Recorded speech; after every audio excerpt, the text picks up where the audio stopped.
Now, Romans chapter 10, no, ang Romans chapter 10 ay binuo yan. No, yung sinum up niya. The way we are saved, no? Sinum up yan ng Romans chapter 10. Kaya, Romans chapter 10, verse 9, tingnan natin. Romans chapter 10, verse 9. Basahin muna natin ang verse 9. If you confess with your mouth, ito na yung mga instruction. Kung ipapahayag ng iyong bibig. Sino ang ipapahayag? Ipapahayag ng iyong bibig si Jesus. No? If you confess with your mouth the Lord Jesus and believe in your heart that God hath raised him from the dead, thou shalt be saved. Instruction yan. Dahil naniniwala ka, na-convert na ang puso mo, na ayaw mo na ng kasalanan, tumalikod ka na, ito naman ang sabi ng Diyos sa iyo, na kung ang iyong bibig ay magsasabi na si Jesus nga ay nabuhay mula sa kamatayan ng dahil sa iyo. Namatay siya ng dahil sa iyo eh. Ang sabi ng Bible, ikaw ay maliligtas. Sa verse 9 yan. Punta tayo sa verse 10, yung sumunod na verse. Nasa screen pa rin yan. For with the heart man believeth into righteousness. Binanggit yung heart na sinabi kanina sa isang verse na mako-convert, di ba?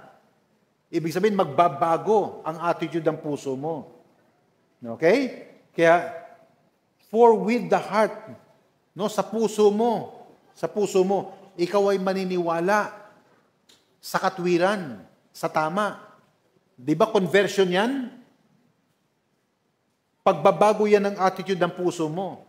And with the mouth confession is made unto salvation. This is now a combination of your mouth and the heart.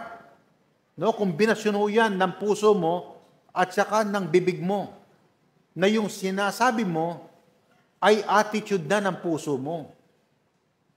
Yon. Na ang totoong sinasabi na nare-recognize ng Diyos ay dapat nasa puso. Ang daming nagsasabi na, sorry, hindi naman totoo sa puso. Ang daming lumalapit sa Diyos at iiyak-iyak at magsosorry ay hindi naman totoo sa puso. Ang hinahanap ng Diyos ay yung pagbabago ng puso na kung lalapit ka sa Diyos, nagbago ang puso mo na ayaw mo na ng kasalanan. Hindi ko sinasabing hihinto ka sa paggawa ng kasalanan, ha? Ayaw mo na. Conversion ang puso mo. Yun ang hinihingi ng Diyos. O, naintindihan natin. Now, sa verse 11, ituloy natin. Okay? For the scripture says, whosoever believeth on him shall not be ashamed. Sino man ang naniniwala o nananampalataya kay Kristo, hindi mahihiya.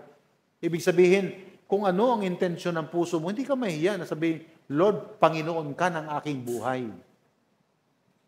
Di ba ang gandang pakinggan? Maganda lang pakinggan yan, pero hindi ko mo magandang pakinggan o maganda ang pagkakasabi mo, nire-recognize ng Diyos. I-recognize lang ng Diyos yan kapag ka na-convert ang puso mo. Kapag ka ang puso mo ay nagbago, na ayaw ko na ng kasalanan, Lord. Ikaw na ang unahin ko sa buhay ko. Ikaw na. Ipagkakatiwala ko na ang sarili ko sa iyo. Pagka ganon, i-recognize ng Diyos yan. Pahinga ng tubig. Now, the first stage was to recognize our sin. O, yan ang first stage. Kikilalanin mo na ikaw ay nagkasala. And then, to confess. No? Ibig sabihin i-recognize mo. Tapos pangalawa ay i-confess mo. At ang pangatlo, i-renounce mo. Yun ang totoong conversion. Conversion yan ng puso.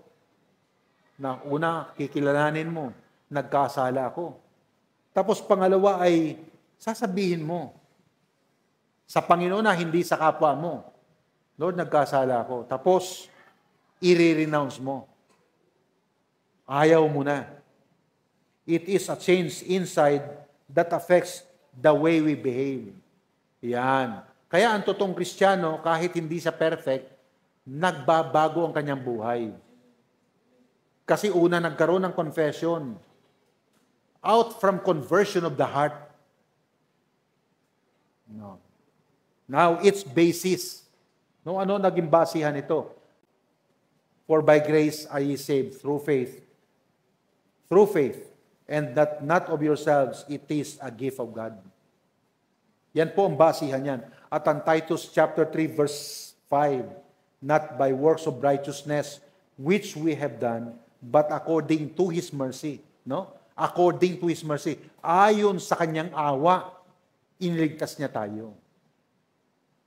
Yan. Kaya bago ka pa lumapit sa Diyos, handa na siyang patawarin ka. Bakit? Kasi ang Diyos maawain eh. Naawa siya sa tao. Na pagkawala ang Diyos, mamamatay tayo, pupunta tayo sa impyerno, mapapahamak tayo.